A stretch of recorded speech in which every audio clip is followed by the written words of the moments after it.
প্রিয় শিক্ষার্থীবৃন্দ, আসসালামু আলাইকুম। সিসিইআর মডেল কলেজ কর্তৃক আয়োজিত আজকের অনলাইন ক্লাসে তোমাদের জানাচ্ছি আন্তরিক অভিনন্দন, শুভেচ্ছা। আশা করি আল্লাহ তাআলার অশেষ রহমতে তোমরা সবাই ভালো আছো, সুস্থ আছো। আজকে আমরা হিসাব বিজ্ঞান দ্বিতীয় পত্রের পঞ্চম অধ্যায় অর্থাৎ যৌথ মূলধনী কোম্পানির আর্থিক বিবরণী নিয়ে আলোচনা করব। ইতিমধ্যেই এই অধ্যায় থেকে বেশ কিছু লেকচার দেওয়া হয়েছে। আমি আশা করি তোমরা লেকচারগুলো দেখেছো এবং প্রয়োজনীয় অংশ নোট করে নিয়েছো। আজকে আমরা আর্থিক বিবরণীর সর্বশেষ অংশ অর্থাৎ আর্থিক অবস্থার বিবরণী নিয়ে আলোচনা করব। চলো বোর্ডে দেখি। আর্থিক অবস্থার বিবরণী। আর্থিক অবস্থার বিবরণী সম্পর্কে আমি কিছু কথা বলতে চাই। সেটা হচ্ছে, আমরা সবাই কিন্তু এই সমীকরণটার সাথে পরিচিত, এ সমান সমান এল যোগ ও ই। হিসাব সমীকরণের এই তিনটি উপাদান নিয়েই হচ্ছে আর্থিক অবস্থার বিবরণী তৈরি হয়। অর্থাৎ হিসাব সমীকরণের এই তিনটি উপাদান অর্থাৎ সম্পদ, দায় ও মালিকানাসত্ত্ব, এই তিনটি বিষয় নিয়েই আর্থিক অবস্থার বিবরণী তৈরি হয়। সহজ করে যদি বলি, হিসাব সমীকরণের তিনটি উপাদান অর্থাৎ সম্পদ, দায় ও মালিকানাসত্ত্ব আনুষ্ঠানিকভাবে যে বিবরণীতে উপস্থাপন করা হয় তাকে আর্থিক অবস্থার বিবরণী বলে। তাহলে তোমরা বুঝতে পারলা যে আর্থিক অবস্থার বিবরণীতে হিসাব সমীকরণে এই তিনটি বিষয় লিপিবদ্ধ হয়ে থাকে। এবার একটু ভিন্নভাবে যদি বলি, একটি নির্দিষ্ট হিসাবকাল শেষে প্রতিষ্ঠানের সম্পদ, দায়, শেয়ার মূলধন, সঞ্চিতি ও উদ্ধৃত যে বিবরণীতে উপস্থাপন করা হয় তাকে আর্থিক অবস্থার বিবরণী বলে। মেইনলি আর্থিক অবস্থার বিবরণী দুটি অংশ। একটি অংশ হচ্ছে এই দায় এবং মালিকানাসত্ত্ব অর্থাৎ এই অংশটা, আর আরেকটি অংশ হচ্ছে এই সম্পদ। এই দুটি অংশ, এটি হচ্ছে 1 নাম্বার আর এটা হচ্ছে 2। এই দুটি অংশ নিয়ে আর্থিক অবস্থার বিবরণী প্রস্তুত হয়। তাহলে আর্থিক অবস্থার বিবরণীর এই দায় ও মালিকানাসত্ত্ব বিষয়ে যে অংশটা, তাহলে দায় ও মালিকানাসত্ত্ব যে অংশটা, সেই অংশটা কিভাবে আমরা উপস্থাপন করব সেই বিষয়ে আলোচনা করা যাক। দায় ও মালিকানাসত্ত্বর অবস্থানটা উপস্থাপন করার জন্য প্রথমেই তোমরা শেয়ার মূলধন নিবে। শেয়ার মূলধনের নর্মালি শেয়ার মূলধনের আমি আগে বলি 4টা অংশ দেখাবো। শেয়ার মূলধন, 2 নাম্বার হচ্ছে সঞ্চিতি উদ্ধৃত, 3 নাম্বার হচ্ছে দীর্ঘমেয়াদী দায়, আর 4 নাম্বার হচ্ছে চলতি দায়। তাহলে দায় ও মালিকানাসত্ত্বর 4টা অংশ আমরা পাইছি। সেটা হচ্ছে, প্রথমটা হচ্ছে শেয়ার মূলধন, দ্বিতীয়টা হচ্ছে সঞ্চিতি উদ্ধৃত, তৃতীয়টা হচ্ছে দীর্ঘমেয়াদী দায়, আর 4 নাম্বারটা হচ্ছে চলতি দায়। দেখো, শেয়ার মূলধনের প্রথম অংশটা, শেয়ার মূলধনের সাধারণত 3টি অংশ থাকে। সেটা হচ্ছে, একটি হচ্ছে অনুমোদিত মূলধন, তারপরটা হচ্ছে স্বীকৃত ও বিলিখিত মূলধন, তারপরটা হচ্ছে তলবকৃত ও পরিশোধিত মূলধন। আর যদি এই তলবকৃত পরিশোধিত মূলধনের সাথে বকেয়া তলব বা অনাদায়ী তলবের কোনো বিষয় থাকে সেটা আমরা বাদ দিয়ে দিব। এটা গেল শেয়ার মূলধনের অংশটা। দ্বিতীয় যে অংশটা সেটা হচ্ছে সঞ্চিতি উদ্ধৃত। সঞ্চিতি উদ্ধৃতের মধ্যে শেয়ার উদ্ধার, সাধারণ সঞ্চিতি, সংগৃহীত আর ক্রেডিট উদ্ধৃত, আরও বিভিন্ন ধরনের সঞ্চিতি থাকতে পারে। তৃতীয় যে বিষয়টা সেটা হচ্ছে দীর্ঘমেয়াদী দায়। বিভিন্ন দীর্ঘমেয়াদী দায় আছে। চলতি দায় সম্পর্কেও তোমরা জানো। এইটা হচ্ছে এই প্রথম পার্ট অর্থাৎ দায় ও মালিকানাসত্ত্বের 4টা অংশ সম্পর্কে আলোচনা করা হলো। এরপর দ্বিতীয় যে অংশটা সম্পদ, এই সম্পত্তিরও 4টা অংশ নর্মালি হয়ে থাকে। অনেক পার্ট থাকতে পারে। 4টা অংশ সম্পর্কে তোমরা অবগত থাকলে তোমাদের এই অধ্যায়টা বেশ সহজ মনে হবে। প্রথমটা হচ্ছে স্থায়ী সম্পদ, তারপরটা হচ্ছে বিনিয়োগ, তারপরটা হচ্ছে চলতি সম্পদ, তারপরটা হচ্ছে অলিক সম্পদ বা অসমন্বয়কৃত ব্যয়। 4টা পার্ট কি কি? স্থায়ী সম্পদ, বিনিয়োগ, চলতি সম্পদ আর হচ্ছে অলিক সম্পদ। এই 4টা অংশ হচ্ছে এই সম্পত্তির অংশে এই 4টা বিষয় উপস্থাপন করা হয়ে থাকে। তাহলে আসো আমরা একটু প্রথম থেকে আবার এটা রিভিউ করি। প্রথমে যে শেয়ার মূলধনটা, এই শেয়ার মূলধনটার অনুমোদিত, ইস্যুকৃত, বিলুকৃত এই 3টা অংশের টাকা সরাসরি ক্লোজ হয়ে যায়, এখানে এই টাকাগুলোর কোনো কাজ থাকে না। আর অনুমোদিত মূলধনের নিচে মানে এই যে এই অংশটার মধ্যে লিখতে হয় প্রতিটি 100 টাকা করে এত শেয়ার বা প্রতিটি 10 টাকা করে এত শেয়ার, এই কথাটা এখানে লিখতে হয়। তোমরা অঙ্ক যখন করাবো তখন তোমাদের দেখাবো। তাহলে এইখানে একটা কথা লিখতে হয়, তোমরা মাথায় রাখলা।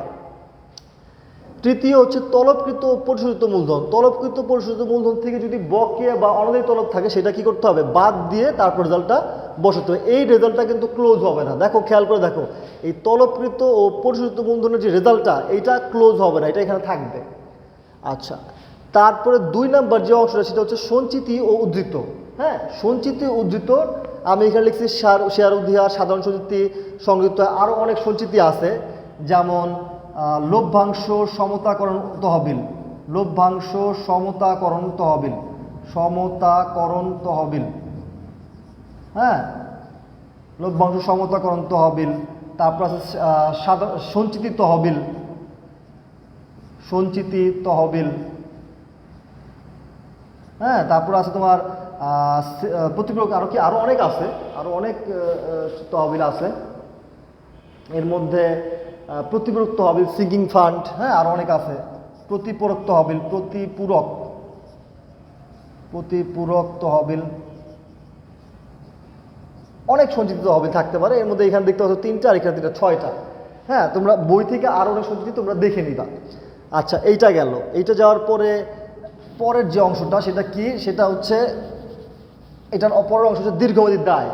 দীর্ঘমেয়াদী দায়, দীর্ঘমেয়াদী দায়। দীর্ঘমেয়াদী দায় বলতে আমরা কি বুঝি? দীর্ঘমেয়াদী দায় বলতে আমরা বুঝি যে দায়গুলো 1 বছরের বেশি সময় থাকবে। নর্মালি 2 থেকে 3 বছর দীর্ঘমেয়াদী দায়ের মেয়াদটা হয়ে থাকে। যেমন ধরো বন্ধকি ঋণ, বন্ধকি ঋণ, হ্যাঁ, তারপর তোমার ব্যাংক ঋণ, এই টাইপের ঋণগুলো, ডিবেঞ্চার, এই টাইপের ঋণগুলো কিন্তু নর্মালি 2-3 বছর জন্য হয়ে থাকে। এটা কিন্তু 1 বছরের কম সময়ের জন্য না। হ্যাঁ, তাহলে এগুলো হচ্ছে দীর্ঘমেয়াদী দায়। তারপর আছে তোমার চলতি দায়। চলতি দায়, চলতি দায় শুনলে কিন্তু বোঝা যায় যে এটা খুব বেশি সময়ের জন্য না। চলতি দায়, হ্যাঁ, চলতি দায়। চলতি দায় এগুলো নর্মালি 2 থেকে 3 মাস বা 4 থেকে 5 মাস এর মধ্যেই হয়ে থাকে। তবে 1 বছরের কম সময়ের মধ্যেই বেশিরভাগ সময় হয়ে থাকে। যেমন চলতি দায়ের মধ্যে আছে পাওনাদার, আছে পাওনাদার, হ্যাঁ, এই পাওনাদার। তারপর আছে তোমার প্রদেয় বিল, হ্যাঁ, তারপর আছে তোমার হচ্ছে বকেয়া খরচ, বকেয়া যে কোনো খরচ, এগুলো কিন্তু সব চলতি দায়ের পর্যায়ে পড়ে।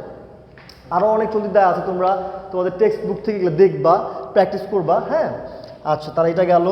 তারপরে আমরা এখন চলে আসবো দ্বিতীয় যে অংশটা, সেটা হচ্ছে সম্পত্তির যে অংশটা, সম্পত্তির অংশটা। সম্পত্তির অংশের মধ্যে প্রথমে আসে স্থায়ী সম্পদ। হ্যাঁ, স্থায়ী সম্পদ, স্থায়ী সম্পদ। স্থায়ী সম্পদ শুনলে কিন্তু আমরা বুঝি যেটা অনেক দিন থাকবে, ফিক্সড। হ্যাঁ, যে এরকম সম্পদগুলো, যেমন আসবাবপত্র, আসবাবপত্র। তারপরে তোমার দালান কোঠা, দালান কোঠা, হ্যাঁ, তারপরে তোমার আছে যন্ত্রপাতি, যন্ত্রপাতি। এরকম আরও অনেক স্থায়ী সম্পত্তি আমরা জানি আছে। এই স্থায়ী সম্পত্তিগুলো অনেক দিন স্থায়িত্ব হয়। এগুলো হচ্ছে আমাদের স্থায়ী সম্পত্তি। স্থায়ী সম্পত্তির পরের যে অংশটা সেটা হচ্ছে বিনিয়োগ। হ্যাঁ, বিনিয়োগ। বিনিয়োগের কিন্তু বিভিন্ন নাম আছে, তোমরা জানো। বিনিয়োগের বিভিন্ন নাম আছে। এটা দীর্ঘমেয়াদী বিনিয়োগ, বিনিয়োগের বিভিন্ন নাম আছে। বিনিয়োগের আরেকটা নাম হচ্ছে লগ্নি, হ্যাঁ। তারপরে সঞ্চয়পত্র বলা থাকতে পারে, সঞ্চয়পত্র, প্রতিরক্ষা সঞ্চয়পত্র, হ্যাঁ, সরকারি সঞ্চয়পত্র, এগুলো বলা থাকতে পারে। বিনিয়োগ, লগ্নি, সঞ্চয়পত্র বিভিন্ন নামে থাকতে পারে। আচ্ছা, শেয়ার ক্রয়, হ্যাঁ, শেয়ার ইনভেস্ট বা শেয়ার ক্রয়, এই টাইপসের। তারপর বিনিয়োগ ক্রয় গেল। বিনিয়োগ ক্রয়ের পরে কি আছে, তারপরে আছে তোমার হচ্ছে চলতি সম্পদ। চলতি সম্পদগুলো শুনলেই কিন্তু আমরা বুঝি যে এগুলা খুব বেশি সময়ের জন্য থাকবে না, এটা অল্প সময়ের জন্য, স্বল্প মেয়াদী চলতি সম্পদ। যেমন আছে তোমার ধরো কি আছে, দেনাদার আছে, দেনাদার, হ্যাঁ। তারপরে আর কি আছে, ব্যাংক জমা, হ্যাঁ। তারপর নগদ, হ্যাঁ। এগুলা কিন্তু সব কি চলতি সম্পত্তি। আরও অনেক চলতি সম্পত্তি সম্পর্কেও আমরা জানি। তারপর হচ্ছে অলিক সম্পত্তি। অলিক সম্পত্তির মধ্যে তো বিভিন্ন জিনিস থাকে, আমরা জানি অলিক সম্পত্তির মধ্যে। হ্যাঁ, অলিক সম্পত্তি, অলিক সম্পদ, অলিক সম্পদের বিভিন্ন জিনিস থাকতে পারে। যেমন শেয়ার অবহার, হ্যাঁ, তারপর প্রাথমিক খরচ, প্রাথমিক খরচ, হ্যাঁ, তারপর বিলম্বিত বিজ্ঞাপন থাকতে পারে,